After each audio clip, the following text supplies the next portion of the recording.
generation. So I went through that program and I became an Eagle Scout. And I saw later on the benefits of doing that, having those values and that kind of ethics. So I was determined that those boys were going to go through the Boy Scout system, whether they liked it or not. And I became really active in it. I was a Cub Scout leader, den leader. Every week I'd have those boys down in the basement where we lived, and we'd do all kinds of crazy projects. Then as they got older, they transferred into the Boy Scout program. I was a scout leader. I went on every camping trip. I went every summer with them to scout camp. I was a merit badge counselor. We had an incredible group of boys.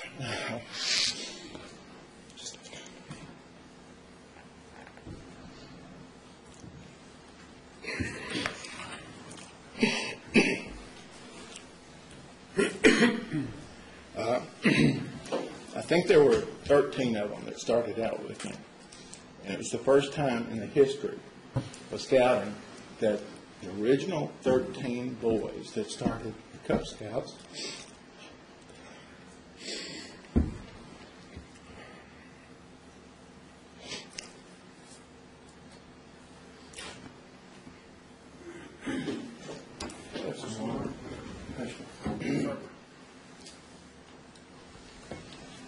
Mr. Crawford. What happened was that all 13 of them got their Eagle Scout on the same day.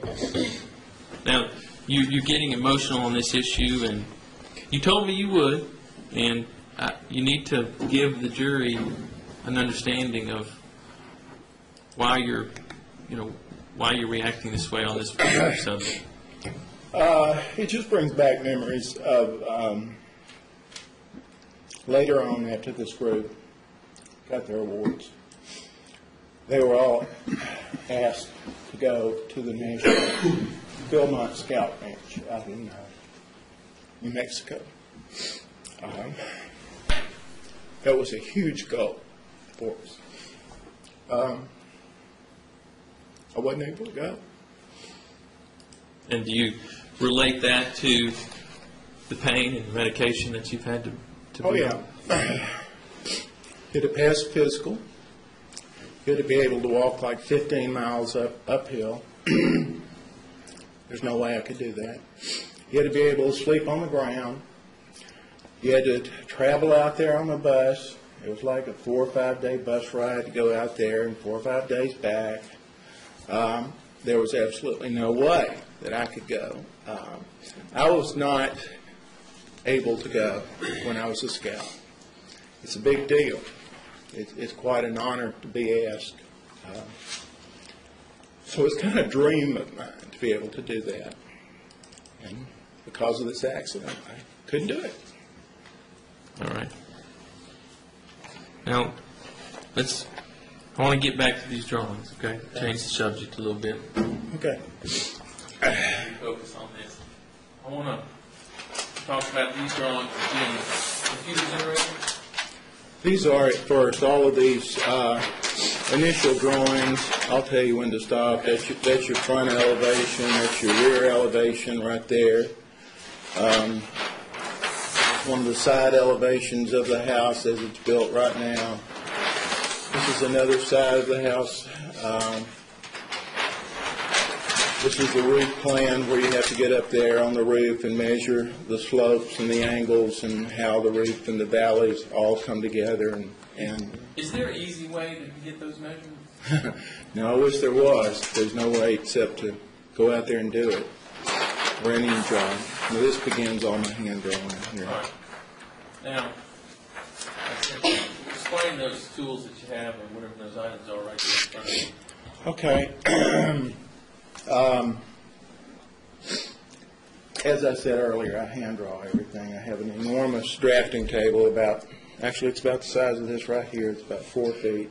It's on a huge hydraulic platform. It goes up and down. Angles are different. And as you can see, the size of the drawings are quite large too. So I hand draw all of those while I'm either standing or sitting or leaning against the stool that I have now to help me. What these tools are, I guess you'd say they're the tools of my trade. I have literally hundreds of templates here that I use to make all the pretty circles and all the curves. This is a template for toilet fixtures and bathroom tubs and door swings and electrical outlets and circles. And what this is a flexible curve. So if you want to make a real pretty arch, like you'll see some stairway drawings and some driveway things here, you can bend this, and it's a tool, you know. And then this is one of my Rapid-Aligners. And what this is a special drafting pen that holds India ink. And that's what all these things are done in right here, India ink. You get one shot at it. You know, you mess up, you start again.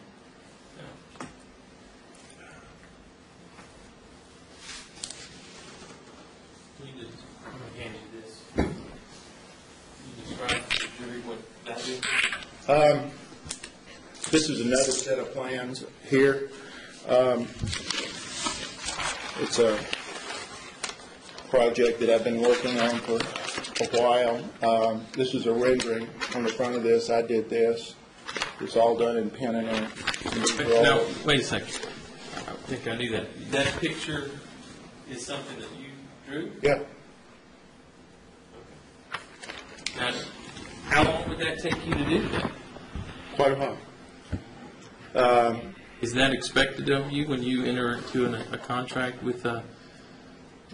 Usually, I don't do a rendering. That's what this is called, is a rendering. On this project, I did for a number of reasons.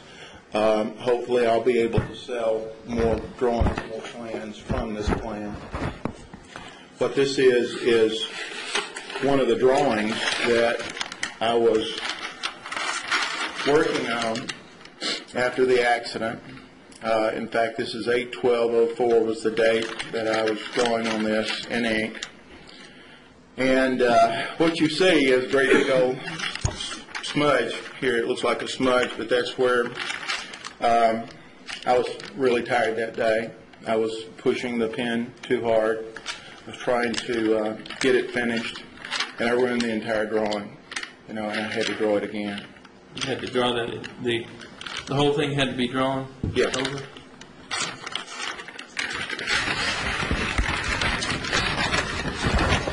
You need to not cover the microphone, please. Oh, I'm sorry.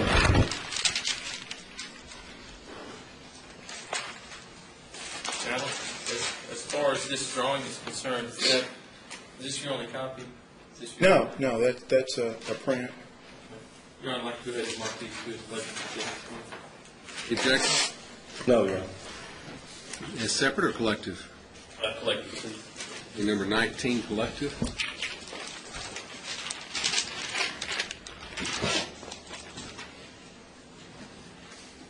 Now, if you look at this, how do you ensure that these lines are straight and so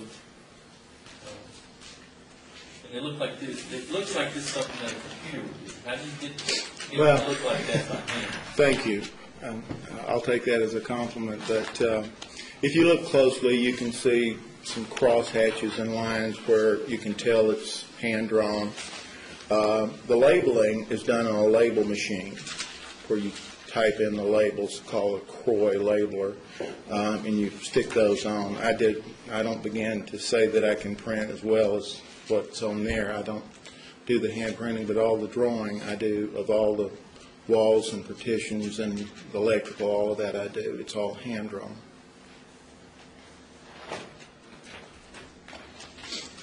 And does that go as well for something like this? Yes, that's the rear elevation of the main house, the porte-cochere, the four-car garage, carriage house, and a master bedroom suite there. Same goes for. Those are the details of the wrought iron and the staircases with the options in there. All right, I'd like to go ahead and introduce this as a next exhibit. Without objection, be number 20.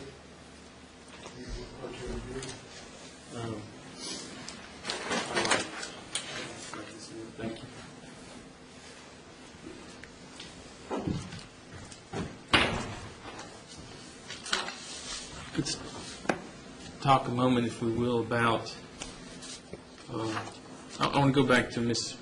Rain's testimony.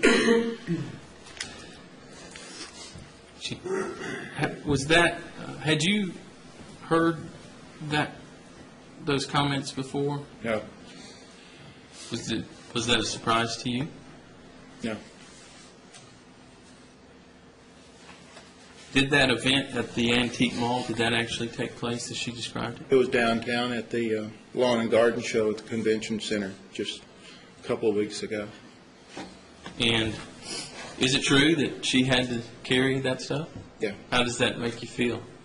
Well, it's pretty embarrassing to be walking behind a little short red-headed lady like she is, and then another lady that's even younger than me, and she can't carry anything, and here I am hobbling behind both of them. And let's talk about how active you were before the accident. Yeah. What types of activities did you and Miss Raines do? We did a lot. We used to go out a lot. We used to dance. I've forgotten a lot about that. We even won some dance contests. We worked a lot out in the yard.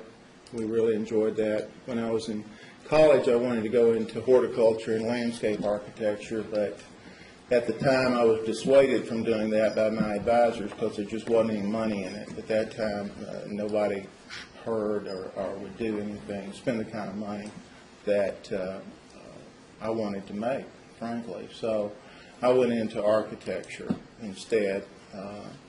But we were quite active. We swam, we water skied, we snow skied, worked out in the yard a lot because I love working in the yard. I like to plant trees. She and I literally dug up thousands of monkey grass clumps from her employer's house. We transplanted all of those to our house there on Key Drive out in Brentwood. When it was warm, and we were very early risers, we'd get up 4:30, 5 o'clock every morning. And we would get out there and drink coffee before the sun would come up, and then we'd go out in the garden and work. This is a small property now. It's not any big, magnificent cheekwood or anything like that. It's just a small backyard. But we had people that come knock on our door and want to come see it. It's pretty special. And you do that stuff anymore now? Yeah. No, because of this accident, we had to sell our house. And because also I can't do the yard work anymore. Well, let's talk about that. They are submitting this video, and Your Honor, I guess it'd be a good time to go ahead and play it. That's all right. Play the video? Right. Okay. I'll let you. Queued up, ready to go. Is there audio on this? No? No. Not on. If there is, you can't testify. I can't take both audio feeds. All right.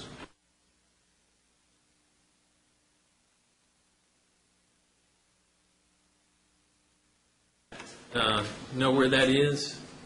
Yeah, this is in the backyard of our home in Brentwood.